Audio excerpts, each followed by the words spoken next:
Hey everyone! Today I'm going to show you how to make quick and easy sushi rice at home using microwavable rice and store-bought sushi vinegar.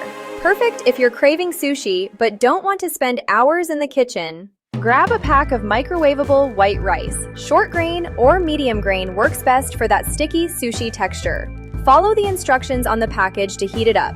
Usually, it takes about 1 to 2 minutes in the microwave. Once it's hot, transfer the rice into a wide bowl to help it cool down faster. Take your store-bought sushi vinegar. This is a mix of rice vinegar, sugar, and salt. No extra measuring needed. For about 2 cups of cooked rice, add 2 to 3 tablespoons of sushi vinegar. Use a spatula or spoon to gently fold the vinegar into the rice. Be careful not to mash the grains. Think of slicing and lifting the rice instead of stirring aggressively. Keep folding until the vinegar is evenly absorbed. Let the rice cool to room temperature. This is important so it's sticky but not too hot to handle. Cover it with a damp towel while it cools to prevent it from drying out. And that's it! In just a few minutes, you've got perfectly seasoned sushi rice ready for rolls, nigiri, or even poke bowls.